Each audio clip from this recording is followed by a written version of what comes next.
Amén. Dios les bendiga, queridos. Damos gracias al Señor por poder encontrarnos una vez más a través de este medio, poder difundir la bendita y eterna palabra del Señor a través de Facebook. Damos gracias al Señor. Amén. Agradezco al Señor por poder tener esta oportunidad preciosa de poder conectarme con ustedes a través de este medio, de poder hacerlo y poder compartir en esta ocasión esta segunda parte de un tema que comenzamos hace 2 semanas atrás, ¿cierto? Tomado del capítulo 4 de Proverbios, del versículo 23, donde a través, ¿cierto?, de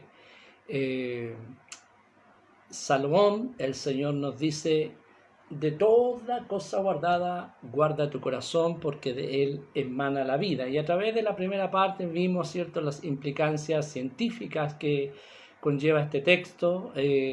Vimos cómo a través de un análisis científico, ¿cierto?, a través de la neuropsicología, podemos ver, ¿cierto?, las razones que este texto nos presenta para decir que guardemos nuestro corazón porque de él fluye la vida. Hoy día, hermanos, ¿cierto?, después de haber constatado a través de ese análisis bíblico de ese texto que la forma en que pensamos influye poderosa y directamente, ¿cierto?, sobre nuestra vida física, tanto para brindarnos una muy buena calidad de vida, como también para generarnos una vida de enfermedad y frustración. Así que de ahí que a través de este y otros textos que el Señor mismo nos recomienda cuidar, proteger, guardar nuestro corazón, que es la cuna y asiento de las emociones humanas. Amén. Así que en este contexto es que nosotros vamos a continuar con la ayuda del Señor, viendo hoy mismo cómo la palabra del Señor nos da las pautas y direccionamientos que nos ayudarán a tener a nosotros una mejor vida y, por qué no decirlo, una vida plena, tal y como lo prometió el Señor en el Evangelio de Juan, en el capítulo 10, en el versículo 10, cuando Él dice: yo he venido para que tengan vida y vida en abundancia. Esa expresión es vida plena, vida total. Amén. La vida que Dios quiere que vivamos aquí y ahora, mientras esperamos esa vida eterna y gloriosa en los cielos junto a Él. Amén.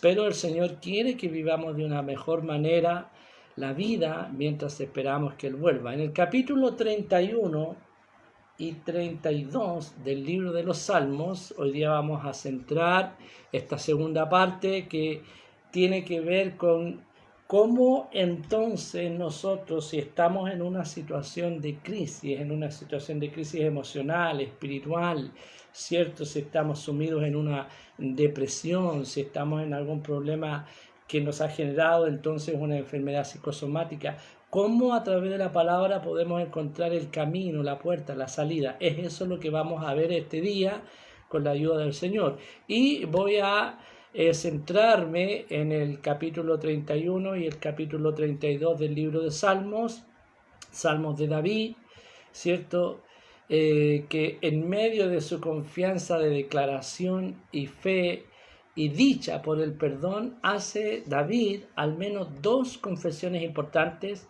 de destacar en este contexto del estudio que estamos viendo. Y una de esas declaraciones importantes que David hace en la declaración de confianza, allí en el Salmo 31, entre los versículos 9 y 13, yo le voy a citar lo que dice ahí esta palabra de David en medio de este salmo de declaración de confianza. Él dice así: ten misericordia de mí, oh Jehová, porque estoy en angustia. Quiero que subraye esa palabrita: estoy en angustia. Se han consumido de tristeza mis ojos, mi alma también y mi cuerpo, porque mi vida se va desgastando de dolor y mis años de suspirar. Se agotan mis fuerzas a causa de mi iniquidad. Quiero ahí que subraye también esto otro: se agotan mis fuerzas a causa de mi iniquidad y mis huesos se han consumido. De todos mis enemigos soy objeto de oprobio, y de mis vecinos mucho más, y el horror de mis conocidos. Los que me ven fuera huyen de mí. He sido olvidado de su corazón como un muerto. He venido a ser como un vaso quebrado. Verso 13. Quiero que subraye esta otra frase. Porque oigo la calumnia de muchos. Porque oigo la calumnia de muchos. El miedo me asalta por todas partes, mientras consultan juntos contra mí e idean quitarme la vida. Y en el versículo 3 del capítulo 32 dice otra cosa que después la vamos a analizar en detalle.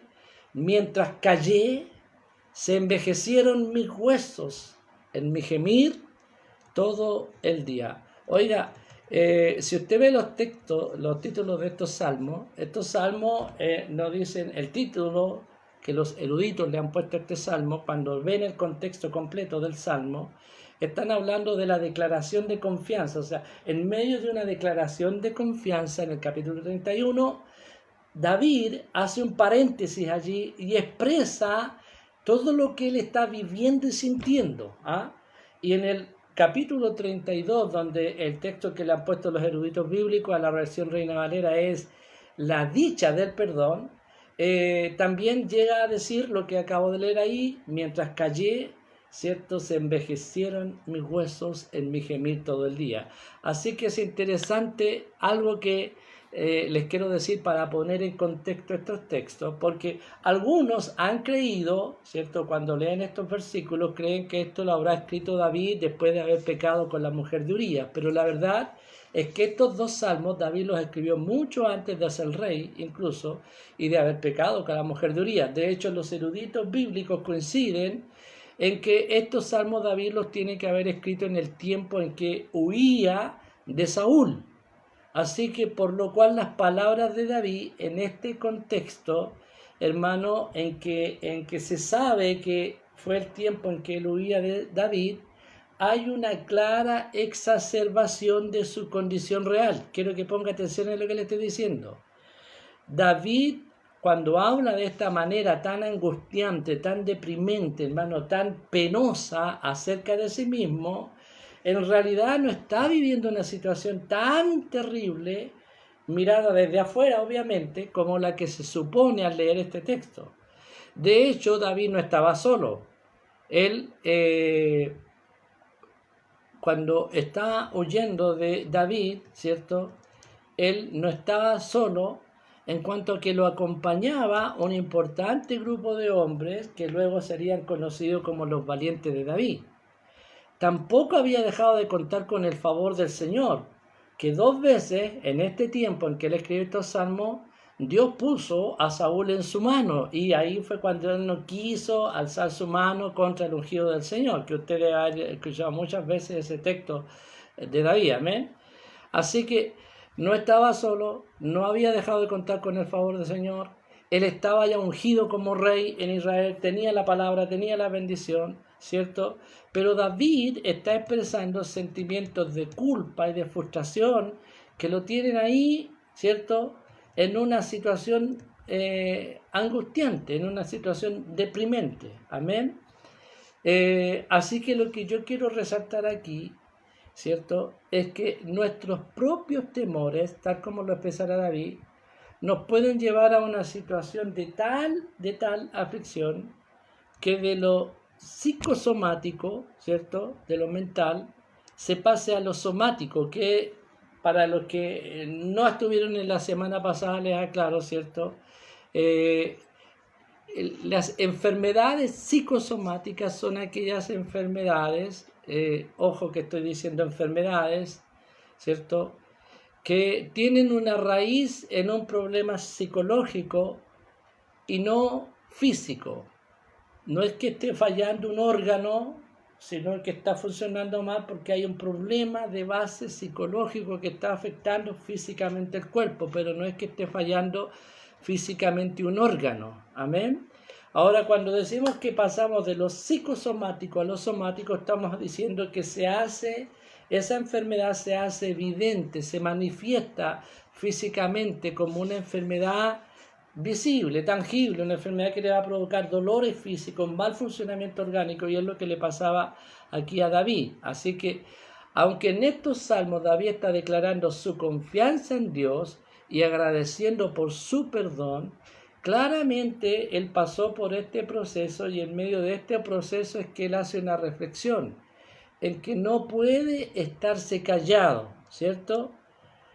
Aquí el gran pecado de David en este momento fue su falta, ¿cierto?, de confianza en Dios, que tantas veces le había demostrado su capacidad y poder para librarlo, y no declarar la grandeza de Dios y sus promesas. Hasta este minuto en que David escribe estos salmos, ¿cierto?, David había estado, ¿cierto?, confiado siempre en el poder del Señor. Cuando él se presenta allí frente a los ejércitos que están vociferando con Goliat al frente de los filisteos, ¿cierto?, David le pide a Saúl en su momento que lo deje luchar, porque él tiene una conciencia clara del poder de Dios que lo ha librado de los ataques del león, del oso, ¿cierto?, que con sus propias manos ha matado leones y osos, y sabe que no lo ha hecho por su propia capacidad y fuerza, sabe que ha sido Dios con él. Entonces, pero cuando Saúl lo comienza a perseguir por la envidia y el celo que provoca el reconocimiento de la gente frente a la valentía de David, entonces David cae en una situación de deprimirse, de angustiarse.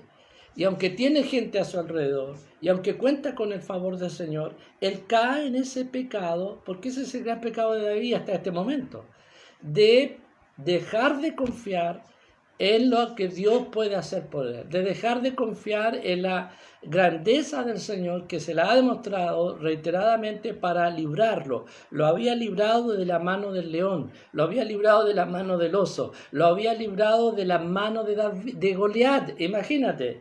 Y ahí está el hombre, lleno de temor, arrancando. Y aunque en ese proceso Dios le pone a Saúl 2 veces en su mano, él está en angustia. Pero llega a este punto, al punto de reflexión, al punto de darse cuenta que no debe seguir callado. Amén.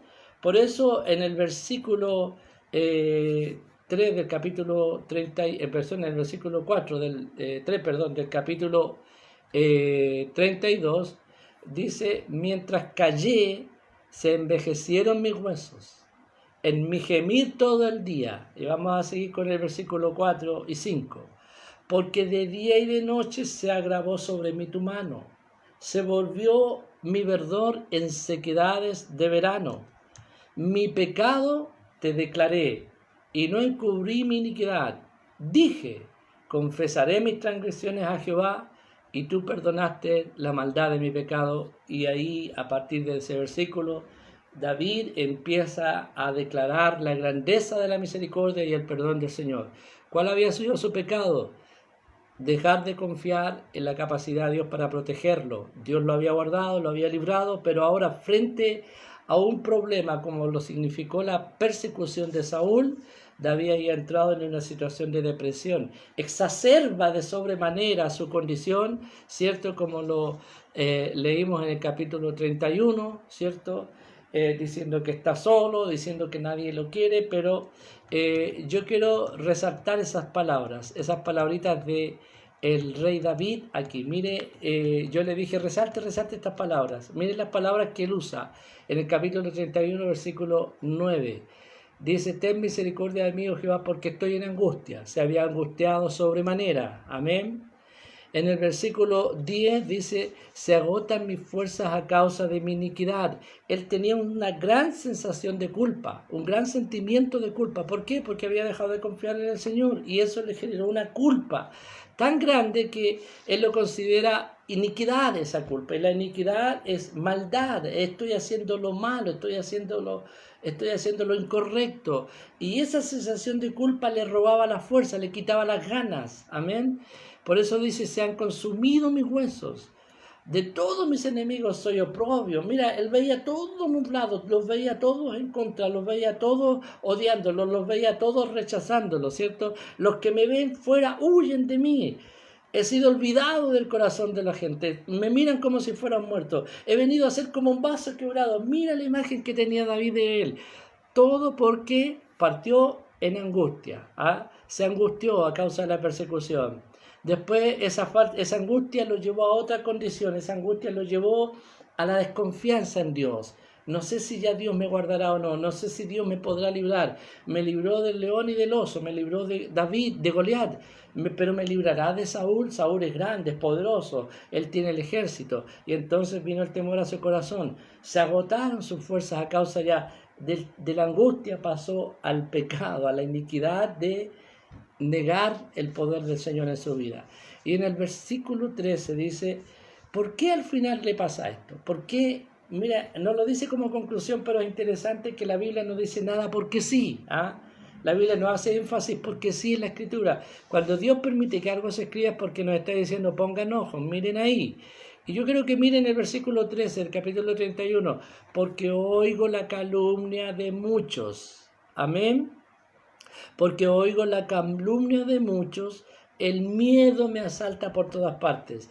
¿Te das cuenta? ¿A quién estaba escuchando David? ¿Estaba escuchando a Dios y su palabra? ¿Estaba escuchando al Señor que lo animaba, a Dios que lo levantaba, a Dios que lo ungió, a Dios que lo llamó un hombre conforme a mi corazón, a Dios que le prometió darle el reino eterno? No, David dejó de escuchar a Dios, hermano, dejó de poner su mirada a Dios en medio de la angustia de la persecución de Saúl y puso la mirada en la gente que hablaba de él, la gente que lo calumniaba, la gente que lo difamaba. Oiga, ¿cuántos hermanos han caído por esto? ¿Cuántos pastores, cuántos siervos de Dios, cuántos hombres lindos del Señor se han dejado arrastrar por la calumnia de otros, por las mentiras de otros y se han quedado ahí abatidos, deprimidos en el suelo porque simplemente escucharon a un hombre, a una mujer que los descalificó, que los acusó, que mintió acerca de ellos? Recuerde las palabras de Jesús. Gozaos y alegraos cuando digan toda clase de mal contra vosotros mintiendo. Alguien podrá decir de mí lo que quiera, pero yo sé lo que soy.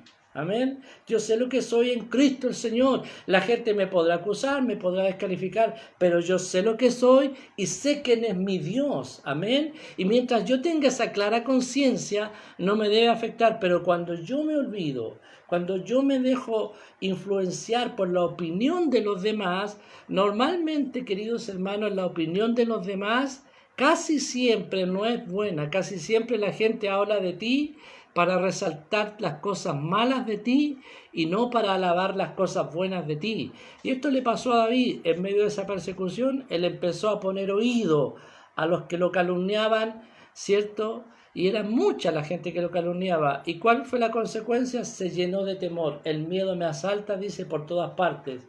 Y él empezó a ver y a pensar, todos me quieren matar. Pero no era así. Había todo un ejército de hombres y mujeres que eran los desechados, los parias, hermanos que estaban igual que él, que estaban dispuestos a luchar. Esos hombres se convirtieron en hombres valientes y aguerridos que después le ayudaron a David a ganar muchísimas batallas.